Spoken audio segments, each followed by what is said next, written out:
the 25th of September, 1917.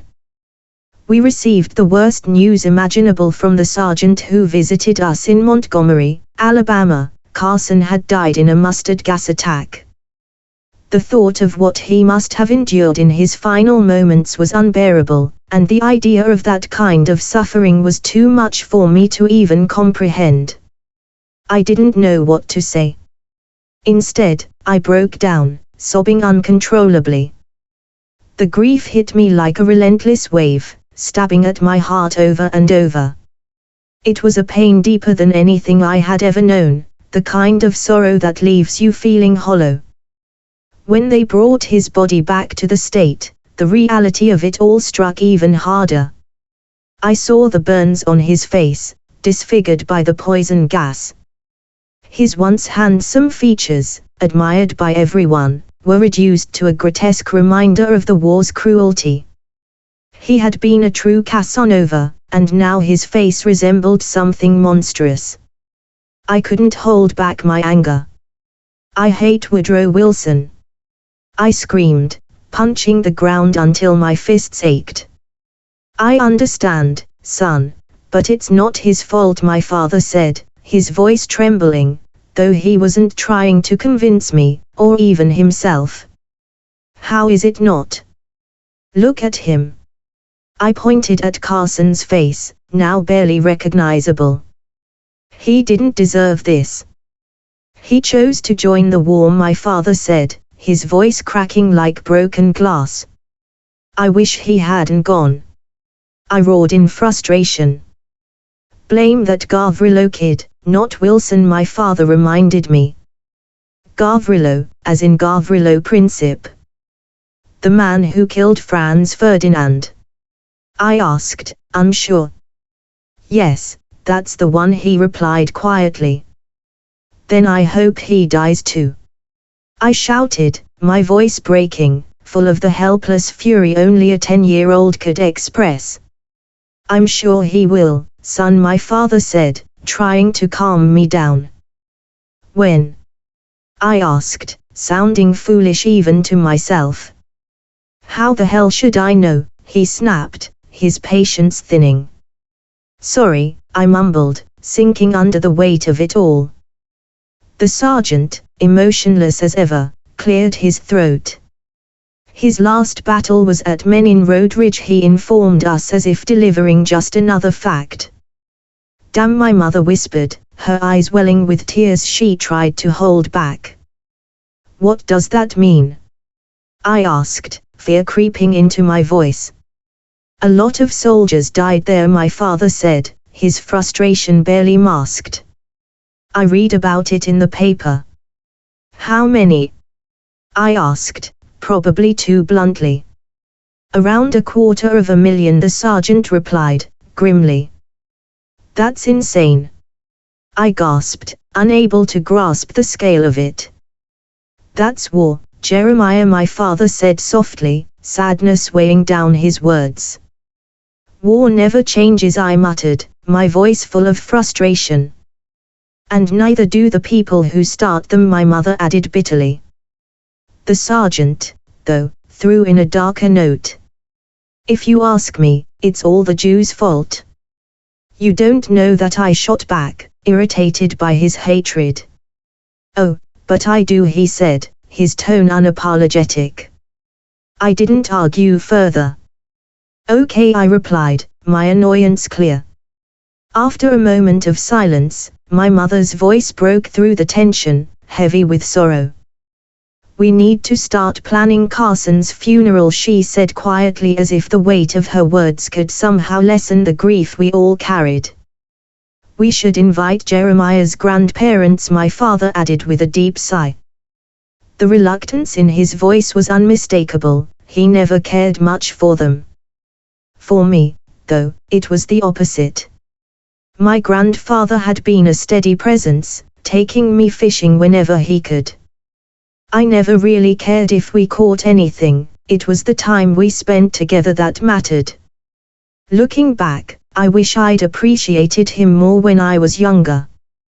But the past is unchangeable, isn't it? Carson was awarded the Purple Heart posthumously, and we gently placed it on his chest, where it rested quietly, almost humbly. There was no question, he had earned that honor, and everyone knew it. We bid the sergeant farewell and went inside the house to call my grandparents. I dreaded making that call but knew that it had to be done.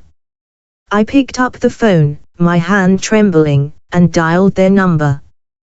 There was a ringing sound for about 10 seconds before my grandmother picked the telephone up. "Well, hello, Jeremiah. And to what do I owe this pleasure?" she asked, clearly not aware of Carson's sudden death. "Never mind that. Carson is dead," I shouted into the receiver. My grandmother went silent for about 5 seconds, no doubt trying to comprehend the loss of his life. "I know it's hard, Grandma," I replied, my voice thick with emotion. "We all need time. I just wanted you to know what happened, that you weren't left in the dark." She took a shaky breath, her sorrow still palpable but now laced with a hint of gratitude. "You did the right thing, Jeremiah. Carson would have wanted us to be honest about it. He always valued truth, even when it hurt." Her words hung in the air, echoing the lessons Carson had imparted to us throughout his life. He had always been the kind of person who believed in facing challenges head-on, never shying away from difficult conversations. I felt a pang of loss, realizing how much I would miss hearing his voice, his laughter, and his wisdom. "Do you remember the time he tried to build that tree house in the backyard?" I asked, hoping to shift the mood toward a more cherished memory. "He convinced me it would be the best fort ever, and then we both ended up stuck in the tree because we forgot how to get down." My grandmother chuckled softly, a bittersweet sound. "Oh, yes. I can still see him up there, determined and unyielding. It's those moments that will keep his spirit alive, Jeremiah. We must hold on to them." I nodded, feeling a flicker of warmth amidst the cold weight of our grief. "I'll make sure to remember all of it, the laughter, the adventures. We can share stories, Grandma. Keep his memory alive in our hearts." "Yes, we must," she agreed, her voice steadier now. "We will remember him fondly, just like he deserves. He brought so much joy into our lives." As we talked, I felt a small glimmer of hope amid the sorrow. Yes, Carson was gone, but the love he shared, the memories we created, and the lessons he taught us would forever linger in our hearts. "Let's take it one day at a time, all right?" I said gently. "Yes, dear," she replied. "And don't hesitate to call me whenever you need to talk. We can lean on each other through this." "Thank you, Grandma. I appreciate that." I felt a surge of gratitude for her strength, even in the face of such loss. After our conversation, I hung up the phone, a mix of emotions swirling within me. I felt a deeper connection to my family, knowing we would navigate this difficult time together. As I glanced out the window, watching the sunset paint the sky in hues of orange and purple, I resolved to honor Carson's memory by cherishing each moment and each person I loved. As we sat around the dinner table, the atmosphere was heavy with a silence that none of us dared to break. The clink of silverware against plates was the only sound in the room, each bite a reminder of the gaping absence where Carson should have been. His empty chair felt like a black hole, drawing all the joy from the room, leaving only grief in its place. I glanced at my parents, their faces drawn and pale. My mother's eyes were red from crying, though she tried to mask it with a strained smile. My father, ever the stoic one, stared down at his plate, his appetite gone. We were all just going through the motions, trying to pretend that everything was normal when it was anything but. funeral potatoes. The irony wasn't lost on any of us. It was the kind of meal we'd had 100 times before, something easy, comforting even, but tonight it felt like a cruel joke. There was no comfort to be found in food tonight. The loss of Carson overshadowed everything. I picked at my plate, unable to focus on the taste, my mind consumed with thoughts of my brother. He was only 18. 18, with his whole life ahead of him. I had always thought we had time for him to grow, to find his place in the world, to laugh with us at family dinners like these. Time to see him marry, maybe have kids. Instead, his life was cut short, wasted in a war that felt so far removed from anything we knew or understood. He died fighting in a place none of us had ever been, for reasons none of us could fully comprehend. And now, all we had left were memories, too few, too fleeting. I couldn't shake the guilt gnawing at my insides.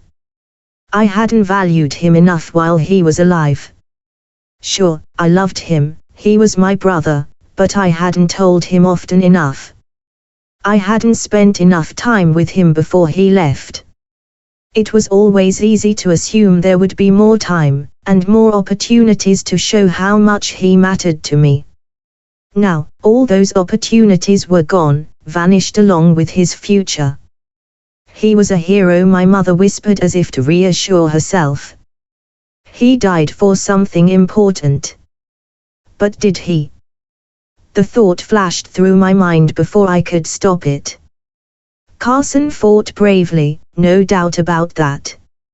He was always the strong one, always determined to do what he believed was right. But was this fight worth it? What was the purpose of it all, in the end? He didn't die protecting his home, his family, or anything tangible. He died because of politics, because of decisions made far above us, by people who would never know him. It felt so pointless. I looked at his empty chair again, feeling a lump rise in my throat. I would never get to argue with him over stupid things, never hear him joke or see him roll his eyes at our dad's bad puns. He would never get to live the life we all envisioned for him, a good one, filled with love, laughter, and adventure. Instead, he was gone, just like that. I'll remember him, I murmured to myself, though no one else seemed to hear. I'll remember him every day. We all would. Carson's memory would live on with us, though it didn't ease the pain of losing him. The rest of us would keep going, but there would always be this hole, this emptiness that nothing could fill. He was gone far too soon, and all we could do now was honor his memory in the best way we knew how, even as we questioned why it had to happen at all. After dinner, I retreated to my room, eager to escape into the world of one of my favorite genres. I pulled *The Time Machine* by H.G. Wells from my desk, the pages slightly worn from years of reading.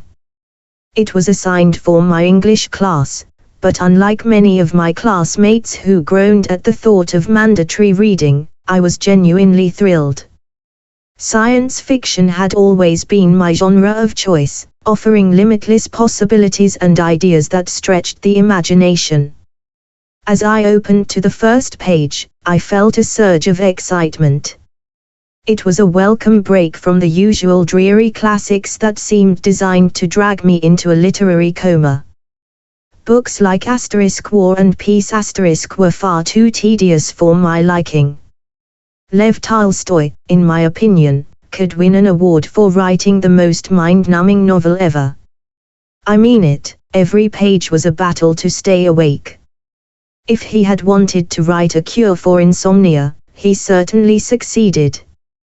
"Jeremiah, it's time for bed," my father's voice echoed from the hallway, stern yet familiar.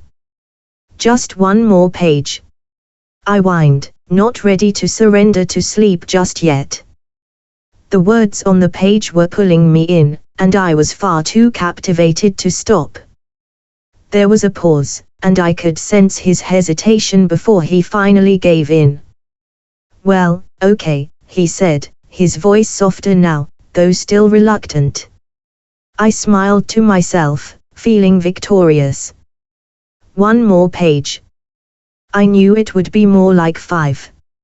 I read a few more pages before finally shutting the book, my mind lingering on the story.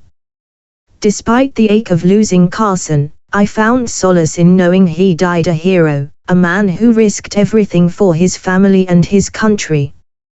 Carson was the embodiment of what America seemed to lack, a man who stood firm on his principles, unwavering even in the face of unimaginable danger. That's rare these days. You know that, right? With those thoughts swirling, I closed my